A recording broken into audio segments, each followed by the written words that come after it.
No one could imagine a single person in the world who would want to cause harm to Dee Dee Blanchard. She was a happy, loving, doting mother who would do anything in the world for Gypsy Rose. Gypsy Rose was her tiny, sick, disabled daughter who went through more hardships in her childhood than most people would see in their entire lives. That was why neighbors were so horrified to hear that the body of Dee Dee had been found brutally butchered with Gypsy nowhere in sight.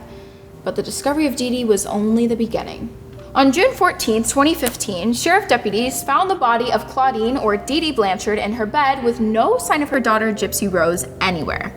Now this was especially bad news because Gypsy was a teenager who suffered from leukemia, asthma, muscular dystrophy, and a slew of other chronic conditions. And according to her mom, Gypsy had the mental capacity of a 7-year-old. So the neighbors started warning police about how concerning it was that Gypsy was missing. They were like, "Hey cops, this ain't right. Her wheelchair is here and her oxygen tank, and she's supposed to be on a bunch of meds. Like, this is bad." The whole community truly loved Dee Dee and Gypsy. They knew the duo came from a really rough background since they were Hurricane Katrina victims who had lost everything. Because of that, all their neighbors were super involved in the Blanchards' lives, always making sure they had everything they needed. I love how the neighbors care so much in this story. One of my neighbors, on the other hand, he didn't care at all. He would scream in the middle of the night, smash his own window, and try to break into my stairwell with a power drill. Thankfully, he doesn't live there anymore. So the neighbors initially called the cops for a welfare check because Gypsy and Dee Dee's shared Facebook account had some posts from earlier in the week that were super sus and said some pretty disturbing things. And yes, you heard that right, joint Facebook accounts. Because as you'll quickly learn, Dee Dee didn't let Gypsy do anything by herself. If you thought you had a helicopter mom, just wait until you hear what this woman did. Based on the sketchiness on their conjoined Facebook wall, the Blanchards' neighbors thought someone else had written them, and they speculated that whoever wrote them was the same person who harmed Dee Dee and took Gypsy. So this big manhunt begins to find this girl who, quite frankly, probably only had a few hours left if she hadn't had access to any of her care or meds. The cops were actually able to trace the Facebook status to a home computer in Wisconsin, and they were also tipped off by a neighbor to look into a man named Nicholas Godejohn. The next day, the cops go to Wisconsin and enter the house, and there's Nicholas and Gypsy standing there perfectly unharmed, and the cops are like, "What the f-?" And all of a sudden, the illusion was shattered. Gypsy wasn't sick, or at least not as sick as she claimed to be.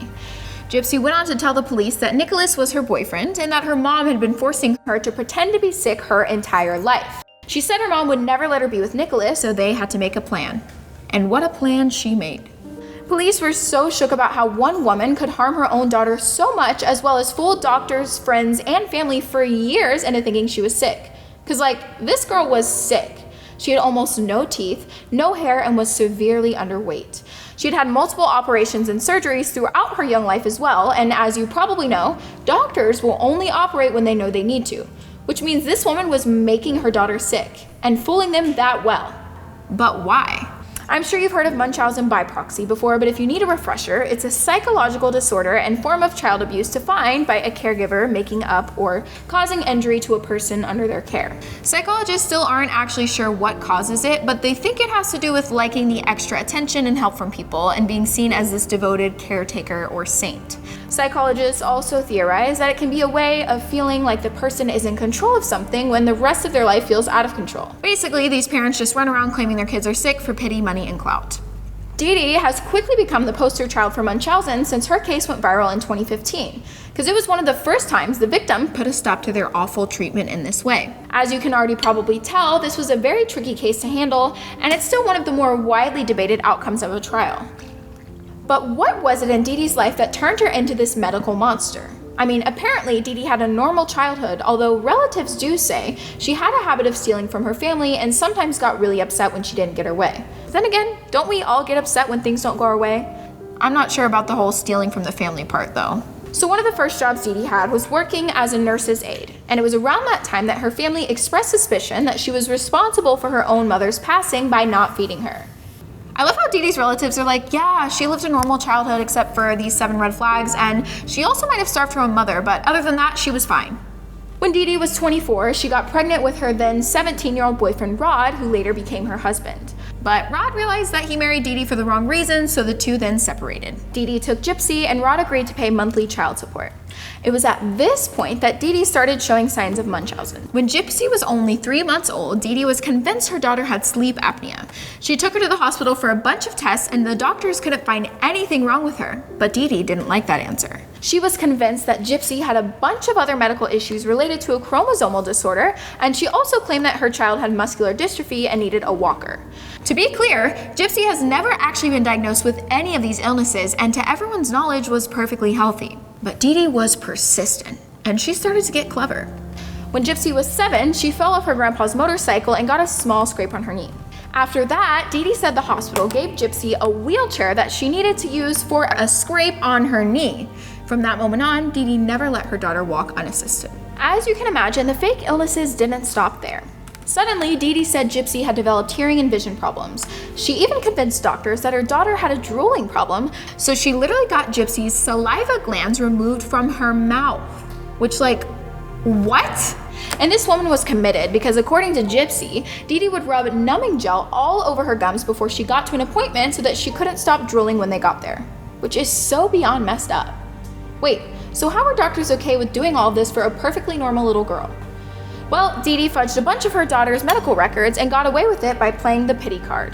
So Gypsy and Dee Dee lived in New Orleans until Hurricane Katrina hit, but after that, they were relocated to Missouri, where Dee Dee was able to say all of their important medical documents had been lost in the hurricane, including Gypsy's birth certificate. Another important thing to note about Dee Dee was she was very charming. She would become all buddy-buddy with the doctors and used lingo from her nursing days, so they thought she knew exactly what she was talking about. Also, who wouldn't believe this doting mother when she rolls up with little Gypsy? I mean, Gypsy looked real sick, and Dee Dee had been handling it for so long that she just looked like any other mother taking care of her chronically ill kid. But the fake medical problems didn't end there. Dee Dee convinced the doctors that Gypsy also suffered from seizures. Despite the doctors never actually seeing Gypsy have a seizure, they were all like, okay, let's put her on anti-seizure medication. We trust you. And I'm sure you know this, but taking any medication for a condition you don't have is so dangerous. The mixture of the seizure medication, along with her not being able to salivate anymore, literally made her teeth fall out. Kids, please don't try that at home. And the same goes for adults and teens and elderly people. No one try this at home.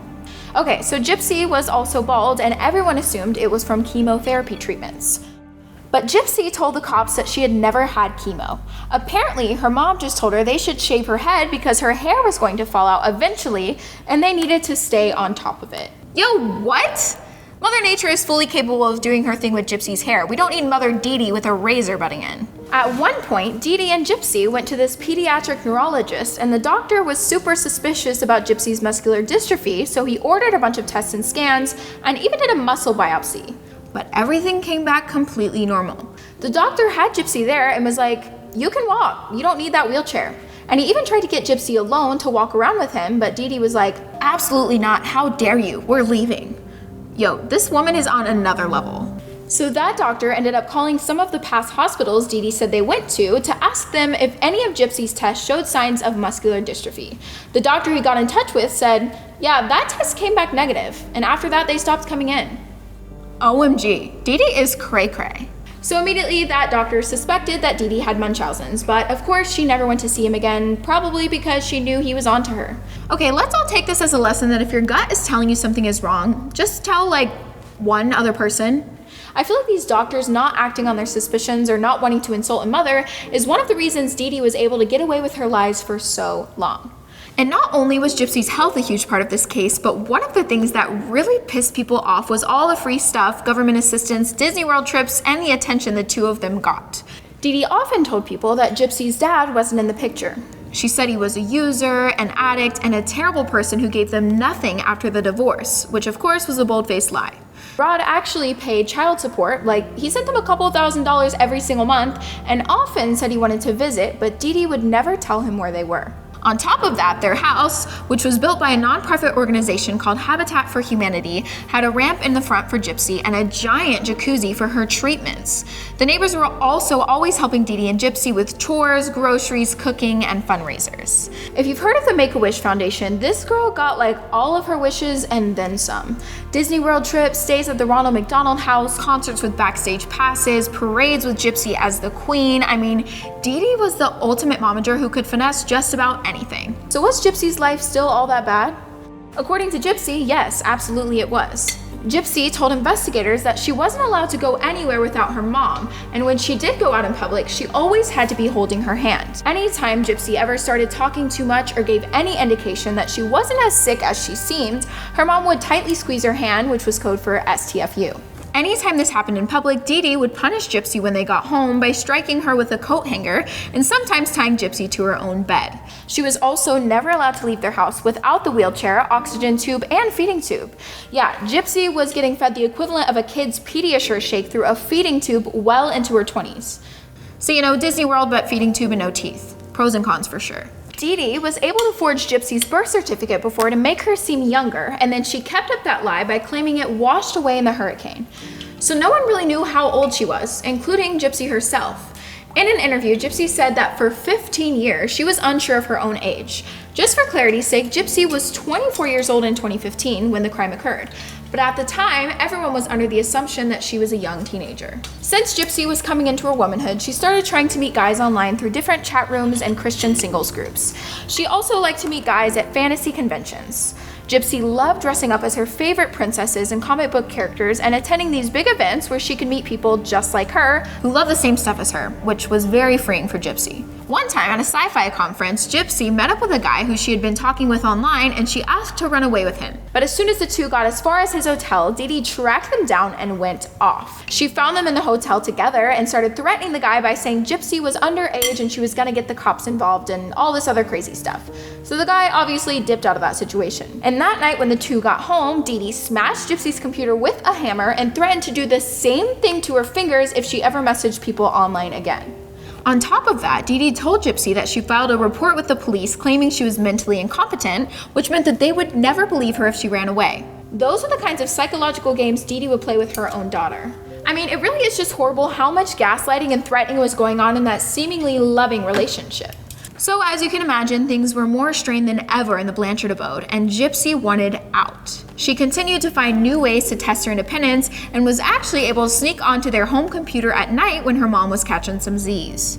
Yo, I can just imagine Gypsy firing up her CPAP machine and tiptoeing into the living room to go and catch her mans. I mean, power to you, Gypsy. We all have needs. Enter Nicholas Godejean. So Nicholas was a guy living in Wisconsin who had been chatting with Gypsy online for about 3 years. They both liked the same movies and were Christians. What more could you need in common? Oh, and Nicholas was also big into sci-fi conventions. Gypsy confided in Nicholas about her crazy mom, her whole fake sickness situation, and her longing to be free. Well, Nicholas wanted to be Gypsy's knight in shining armor, so the two hatched a rescue plan. In 2014, Gypsy paid to secretly fly Nicholas out to meet her. They had this whole plan that would involve bumping into each other at a local movie theater where he would meet Dee Dee, win her over, and live happily ever after with Gypsy. Gypsy was so excited about this plan that she couldn't keep it to herself. She ended up confiding in a neighbor and friend, Allie, who told Gypsy that she didn't think it was a good idea. But Gypsy had already decided that this is what they were going to do. She even told Allie they already had baby names picked out. So Gypsy and Nicholas decided they were going to go to the same screening of the new Cinderella movie. Gypsy said she would dress up as Cinderella so he could find her easily. Yes, I will be the girl in the big blue dress with the blonde wig, the wheelchair, and the overbearing mother. You can't miss me. Originally, the plan was to show up at the same time where Nicholas would hold the door open for Gypsy and Dee Dee and say a princess should never open her own door. But of course, that didn't exactly go as planned. Nicholas was late, so he didn't get to say his charming line he'd practiced. In fact, he ended up coming off as really awkward and creepy when he went up to them. Dee Dee just thought he was a rando and wanted nothing to do with him, so she quickly hustled Gypsy into the theater. Nicholas and Gypsy were super disappointed, so Gypsy left to go to the bathroom during the film, and Nicholas was able to follow her, and the two ended up doing the bippity-boppity-boo in that bathroom. After their plan failed, Nicholas had to return home, but before he did, the two vowed that the next time he visited, it would be to take his Cinderella away from her wicked stepmother for good. So Nicholas and Gypsy continued their online relationship, and things got real naughty real quick. Gypsy and Nicholas were into dressing up, role-playing, and bondage. Nicholas said he had an evil alter ego named Victor that would come out, and Nicholas could never cause harm to anyone, but Victor could. Gypsy liked to roleplay as someone named Ruby, and she too liked to go along with Victor's evil plans. During one of their phone sessions, Ruby showed Victor a bruise that she got from her wicked stepmother, and Victor promised that he would take out anyone that hurt her. And Gypsy, realizing this could be the only way she could finally escape her mother, is like, all right, bet. So in June of 2015, Nicholas went back to Missouri and waited. That night, when everyone went to bed, Nicholas came over and Gypsy gave him duct tape, gloves, and a large blade from the kitchen. Gypsy hid in the bathroom and covered her ears while Nicholas did the deed. And by deed, I mean he slashed Dee Dee in the back while she was in bed. Then Gypsy and Nicholas stole $4,000 and drove to a hotel where they stayed for 2 days. Gypsy suggested they hide the weapon, so the two mailed the blade back to Nicholas's house and then hopped on a Greyhound bus and set off for the Godejohn digs. According to witnesses that saw the young couple together, the girl was wearing a cheap blonde wig and was walking unassisted. As if keeping the weapon and being seen in public while on the run wasn't enough, our knockoff Bonnie and Clyde decided they needed to tell the world about it. So after arriving home to Nicholas's house, Gypsy logged onto that good old Facebook account and wrote a status of 4 words that would begin the madness. That bitch is dead. Of course, after that, friends and neighbors went over to check on her, and when there was no response, they called the cops and discovered the scene inside. As the cops started questioning neighbors on who could have done this, Gypsy's friend and neighbor Allie came forward and is like, BT dubs, the girl had an online boyfriend of 3 years and they talked about running away together. Maybe check him out. And as quickly as their life on the lam had begun, it was over. Nicholas's house was raided and both he and Gypsy were taken into custody. Gypsy's trial was of course a huge hit and immediately became sensationalized. People were super opinionated about who was at fault and what sort of punishment should be given. Because on one hand, you have this extremely sympathetic character who you just feel so bad for, and it almost feels like she could claim self-defense after the years of pain and psychological torment inflicted on her. But on the other hand, even though she didn't do the actual slaying, she helped plan and assist Nicholas in doing so, and even taunted friends and family with the foul Facebook status, so people were really torn. Allie, Gypsy's neighbor and perhaps only friend, was shocked to find out that Gypsy was close to her in age. She said she always felt like an older sister to Gypsy and could barely comprehend how Gypsy and Dee Dee were keeping up this ruse for so long. During the trial, Gypsy showed up with a few inches of hair growing on her previously bald head and walked into the courtroom unassisted, not connected to any tubes or wires or anything either. Neighbors could hardly recognize her until she opened her mouth and spoke in her same squeaky, high-pitched voice. County Prosecutor Dan Patterson said he would not be seeking capital punishment for Nicholas or Gypsy because of the extraordinary unusualness of the case.